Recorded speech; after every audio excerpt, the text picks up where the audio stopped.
But Discover card. So if you have a Discover card, you are not going to be able to donate to the Christian site that is collecting for the alleged teen shooter Kyle Rittenhouse. Discover, one of the top nation's credit card issuers, told Forbes it has blocked its users' ability to make any donations on the Christian crowdfunding site.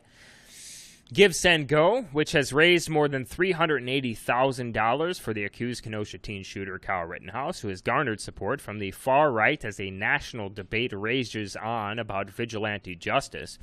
In emails Wednesday and Thursday, the credit card company said it terminated the merchant for the operating regulation violations, adding, "We regularly review merchants for operating regulations violations. Turning off merchants for violations is a typical process for us, but one we don't make public." Discover declined to detail what the GiveSendGo.com violation was, but added, "We appreciate that terminating this merchant acceptance agreement may have been an inconvenience to a small number of our customers. Discover makes no judgment about customers' use of their funds." Yeah, I'm sure they don't. We see this over and over and over again, okay? They're coming up with an excuse on this as to why they did this, just like they constantly come up with an excuse as to why they ban certain people from social media all the time, right? It was a mistake that Linwood was locked out of his account. It was a mistake that Donald Trump, remember in 2018, I think it was, or 2017, when his account was just completely wiped off of Twitter, that this was a mistake, that it was a mistake that the Daily Caller writer was banned from Twitter. It was a mistake. If there's outrage, it was a mistake. If there wasn't any outrage, then no one says anything about it, right? Then no one cares. No one cares about certain people who have been banned. And it's not just these like very prominent individuals who have been banned from bank accounts and payment processors and MasterCard and Discover Card and Facebook and Twitter and Instagram. There are thousands or tens of thousands of people, I would say, from what I've seen, who have over 5,000 to 10,000 followers on these particular social media platforms who have been banned simply for having a different opinion. And now it's encroaching even on Trump. Facebook has come out and said that they're going to ban Trump from declaring victory too early, before all the mail-in voting has been counted. So what happens after the election? How does he get the word out? How does he let people know what's going on? How do any of these people let people know what's going on? How does anyone combat the mainstream media narrative about what's going on? All that's left is the mainstream media. And then we have this article here from the Washington Examiner, and this talks about Facebook as well, and I'm sure a lot of these different social media companies are going to follow suit. And this says that Facebook bans posts in support of alleged shooter Kyle Rittenhouse. So any post that is pro Kyle Rittenhouse, any post that is, defending Kyle Rittenhouse and saying that he was acting in self-defense is going to be banned from Facebook because they see him as an evil mass shooter. Now, to contrast this, we can look at people like Joseph Rosenbaum, who was one of the victims in this, who's able to raise money. His family's able to raise money, or whoever's raising money for him and his family, because he no longer exists. Kyle Rittenhouse, the ultimate pedo annihilator, he no longer exists, but his family's raising money on GoFundMe. So are the other people who have been shot, and all of these people have been convicted of felonies. Two of those people were pedophiles, literal pedophiles. We just went over this yesterday, right? The full report was posted. He raped 5 children. This is the guy who who's able to raise funds right now on social media platforms, and GoFundMe's not kicking him off. They're martyring him. Just look at what people are saying about him. Look what the mainstream media is saying about him. They're propping this guy up to be a martyr. This is a guy who raped 5 children. So this just goes to show you what they put above and below, right?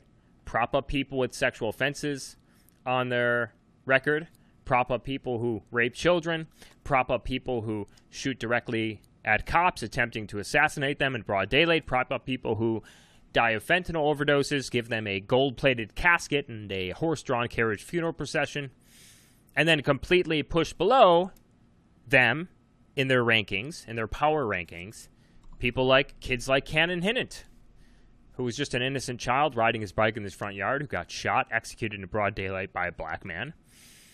They push below everyone else in their power rankings.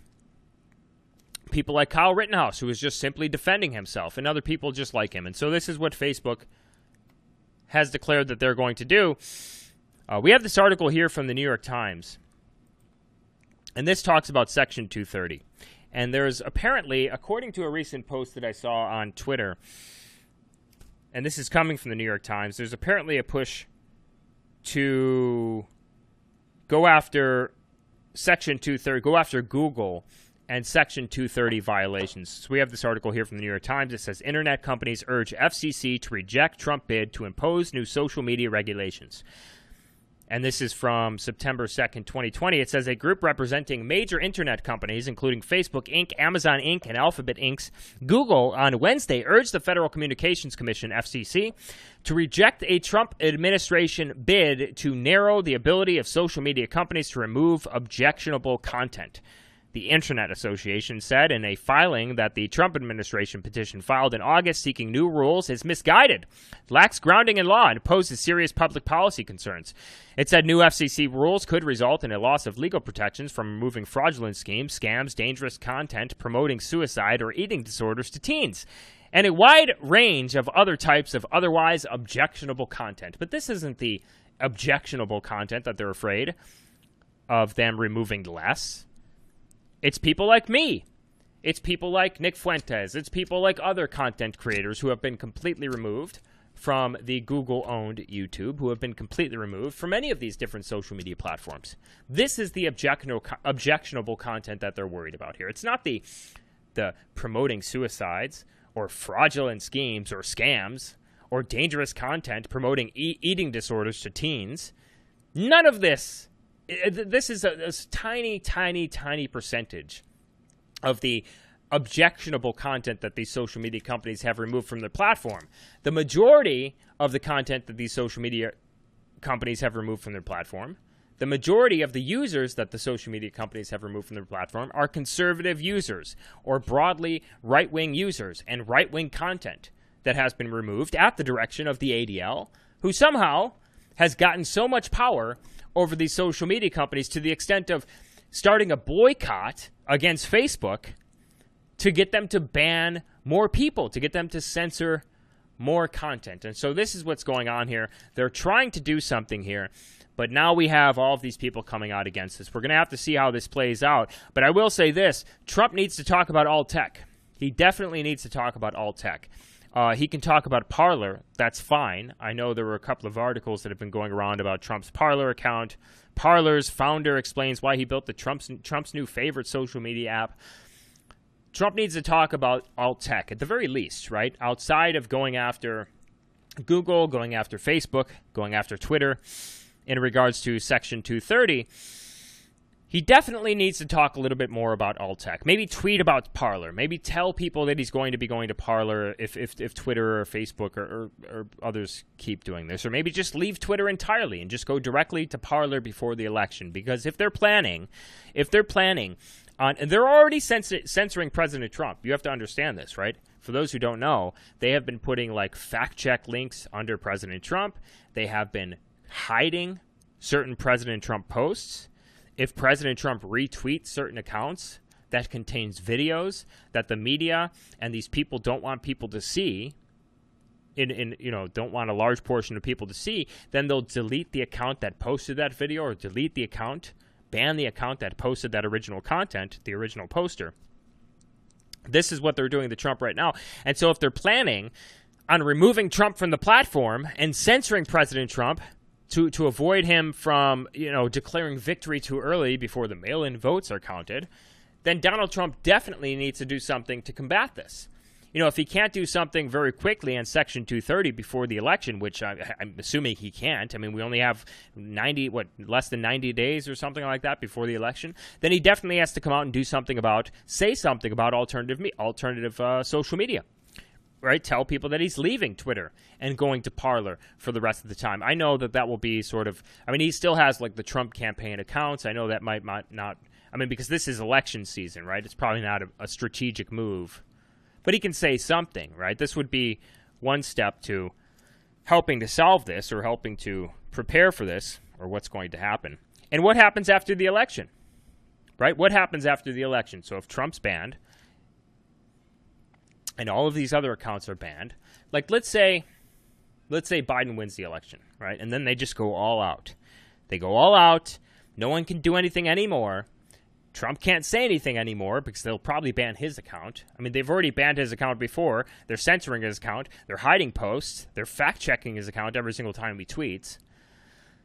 They'll probably get rid of his account entirely on Twitter and on Facebook. And so if Biden wins, what's going to happen after the election? Let's think about it in terms of an example that I've given before, the Covington Catholic kids, right? Who then will be able to provide the truth about stories like the Covington Catholic kids? Who then will be up on these websites? Will conservatives be up on these websites? Will Lin Wood be on Twitter? If this happens, will Matt Walsh be on Twitter if this happens? Will Ben Shapiro be on Twitter if this happens? Maybe Ben Shapiro. But a lot of people will be gone from social media entirely. So who gets the word out about stories like Covington Catholic? Who gives an alternative perspective about stories like Covington Catholic?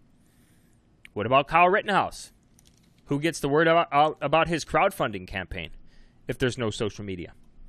If they're not allowed on Twitter, if they're not allowed on Facebook, if they're not allowed on Instagram? Are people just going to go to Parler? There's not going to be any liberals on Parler. I can pretty much guarantee that. Or journalists on Parler, especially if the president doesn't exclusively go to Parler. Biden's not going to be on Parler if Biden wins the election. So who gets the word out about people like Kyle Rittenhouse or stories just like him or the coronavirus? Look at what they're saying about the coronavirus. Who gets the articles to spread about like that recent Revolver News article that said that the effects of the shutdown are 10 times more deadly in terms of life years than the coronavirus itself? Who gets articles like that to spread? Who gets videos like the doctor saying in California, telling the truth about the true mortality rate in California for the coronavirus when you take into consideration the antibody testing data, which reduces that mortality rate to 0.03%. And that's even being generous considering the fact that only 6% of all COVID deaths are attributed to COVID alone. Most of those had comorbidities, including influenza and cardiac arrest. Who gets this sort of stuff out there? All that remains is the mainstream media. All that remains is the mainstream narrative, the narrative that they want you to hear. And everything else is hidden because now we have no presence. Now we have no seat at the table. And then we can look at academia. I mean, look at what they're doing with academia. I mean, they're pushing out scientists who come out against the coronavirus. They're pushing them down. They're banning these scientists. They're slandering these scientists. These virologists who come out and try to make sense of the situation and talk about what's going on, they're banned. Their papers aren't able to be spread throughout social media because no one else exists on social media who would want to spread those papers. All that exists now is one narrative, one type of person who won't want to share those links to those scientific studies that combat the mainstream media narrative. Without social media, there is only the mainstream narrative. I mean, that's all that remains. I guess an analogy would be, and I was just talking about this with my friend just today before the show, without the Avengers, all that exists is Thanos. You understand what I'm saying? I'm sure we can come up with better analogies than that, but that's basically where we're trending right now. And you know, we have to really, really think about this. And I know a lot of people are older, especially in the GOP. They really don't get it. They really don't understand what's going on here. But we can see the way things are trending. And we've seen before the way things trended, and it was too late to do anything about it. But now we actually have a small window of time in order to do something about this. And there's a few ways you can resolve this, but it's not even listed on Trump's 2020 agenda. Even though it appears that they're trying to go after Google using Section 230. And these companies are coming out and saying that this is flawed, you shouldn't be doing this, we have to reject this. Well, just think back to 2018 when they were saying we need to remain a free and open internet when they were rejecting the what was it called? I forget what it was called, but you guys know what I'm talking about, probably most of you. We have to remain a free and open internet. They don't really care about a free and open internet now that they're rejecting this because they say that this objectionable content needs to be removed. And here's what the type of content that they're removing. And it's teen suicides and teens getting, body shaming other teens and shit like that. And that's just not true. Net neutrality, right? Net neutrality.